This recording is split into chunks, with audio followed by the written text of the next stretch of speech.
is important. You can continue to join the conversation by joining us on Facebook at facebook.com/limitedgov2011. Thank you for being with us today and for your support. Stay tuned. We'll be right back. Thank you.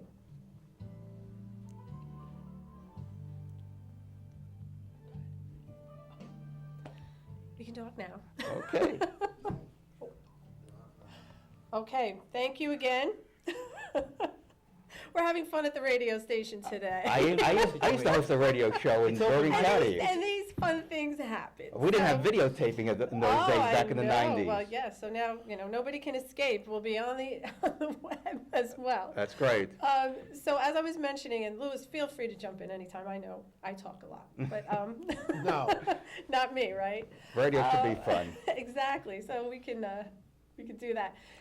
Public-private partnerships. Why, how these came about, and why so many local governments now feel that they need to be doing that in order to do redevelopment and any other sort of projects that are going on. Well, usually public-private partnerships means that somebody is getting a benefit, usually at the expense of the taxpayer. And that's really the real problem with public-private partnerships. Again, the free market system, the free enterprise system, makes it possible for people to obtain the things that they want at the lowest price possible. Look what's happened to the price of computers the last 20, 30 years. They've gone from, let's say, $2,000 in 1985, when I first bought a computer, to about $500 today. Exactly. It's down 75%. And it's what, 1,000 times better, 1,000 times faster. This is the power of the free market, is that innovation, creativity reduces the prices to consumers. If we had that for automobiles, my first automobile in 1968 was $3,200, which was a lot of money. If we had the same trend in lower prices, that car would be what? $500 today, but instead cars are $30,000 today. Right. So again, it's because of the impact of inflation, the impact of the Federal Reserve pumping out money to prop up the economy, to so-called stimulate the economy. Right. These public-private partnerships, some of them make sense. I'll give you an example at Ramapo College, which makes sense. There's a company that's installing solar panels on the roofs at Ramapo College at no cost to the college that will generate electricity that'll be sold back to the utility companies. So that's, I think, a pretty good deal for the college. Right. And it's a And good the college then, I'm sorry to interrupt, but the Sure. college then buys the electricity at a reduced price. I believe that's the arrangement. I don't know the full details, but there's no cost to the college, so there's no cost to the students, because students ultimately pay for the freight. And since state aid has been dwindling the past 27 years since I've been there, we're on our way to becoming financially independent, which I believe is a good thing, because it will make us more independent from Trenton, which is not the typical view of a college professor at State College. You mean Ramapo's finances are becoming? Well, when I started at Ramapo, 50% of the revenue came from the state. Now it's 25% or less than 25%. So we're on our way becoming financially independent. Nice. Wow, that's And fantastic. that means no strings attached. Well, the thing is, the problem is the state still owns the land and still owns the Sure. original buildings, but the Right. college has been funding the new construction for the past 23 years with bond issues. So the Right. college has taken on a lot of debt, as other state colleges in the state have. But public-private partnerships, look what happened with Solyndra. This is another example of the government distorting the marketplace for energy. If the people want solar panels, they should be willing to pay for it. It should make Exactly. economic sense, rather than the government subsidizing a business that hasn't proven itself in the marketplace. That's why the free enterprise system is a profit and loss system. Right. If you make profits, it means that you're serving the consumer efficiently. If you're incurring losses, it means that you're inefficient, and either you have to reform or go out of business. That's why Ludwig von Mises, in all of his writings, stressed that this is a profit and loss system. It is like a report card for a kid. Right. If a kid comes home with a great report card, you know the kid is studying and learning. If the kid comes home with a bad report card, it means the kid has some issues that have to be addressed, whether it's psychological issues or learning disabilities or inattentiveness, or it could be a bad teacher. But now we have a government that doesn't want us to fall down and scrape our knee and learn. Well, this is what's called the nanny state. People have called this the nanny state, where we try to protect kids from every possible risk that's out there. It's protecting most businesses from risk. It's protecting the bankers, by the way, are the biggest recipients of government welfare, because they have a business model which is not sustainable in the free market, because we saw what happens when there was no government protection. The banks were collapsing from 1929 to 1933. I wasn't around then to observe it, but just to clarify. yeah, but the point is, businesses do something, and I don't have time to get into it because it's pretty complicated, and I do that in my presentations about why the banking system must be reformed and restructured so we don't have these big bailouts like we did the last few years of the banks. And of course, we had General Motors bailed out in Chrysler, and that was a political decision because of the heavy unionization of the workforce.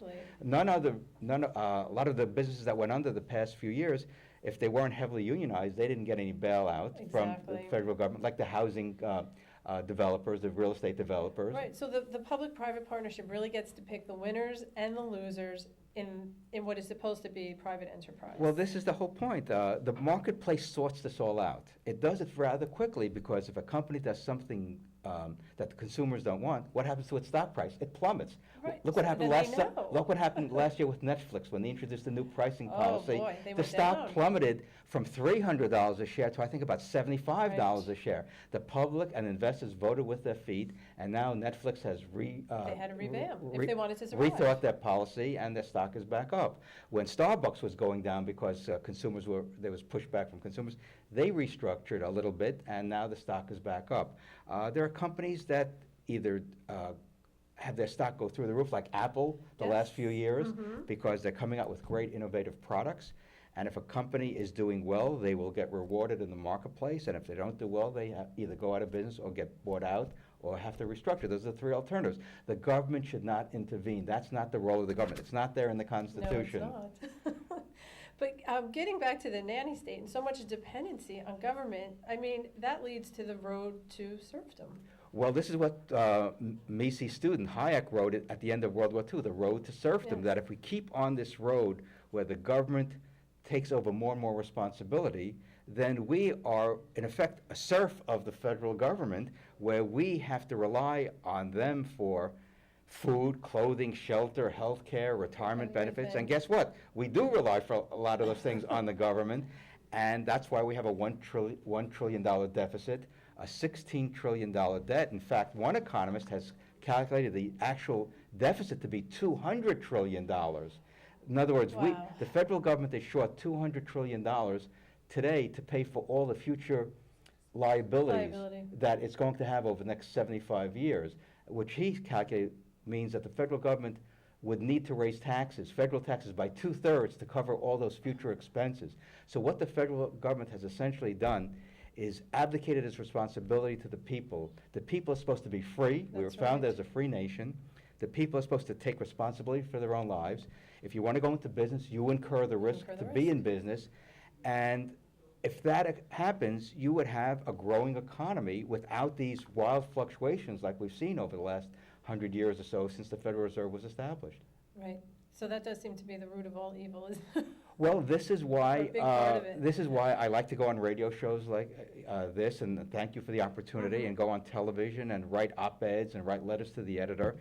And when people read what I have to say, they start thinking about it, and hopefully they will come around to realize that the federal government is not their friend. In fact, the most dangerous sentence in the English language is, we are from the government and we're here to help you. Exactly. And that means that someone's pocket is about to be picked, or your liberties will be declining, as we see if you're in business today. The government is all over you. Right, and I mean, I read Atlas Shrugged a little while ago, and it's just amazing to me how this story is getting recycled again. And that was fiction. And that was, probably based on her life in Russia and Absolutely. as to why she fled. Right. And when you think about the food police today, how, controlling the diet, and how that, she wrote about that in Atlas Shrugged, and just, everybody losing everything, doom and gloom, because they're regulation on top of regulation, double regulations that negate the other ones that nobody ever bothered to go back and look at.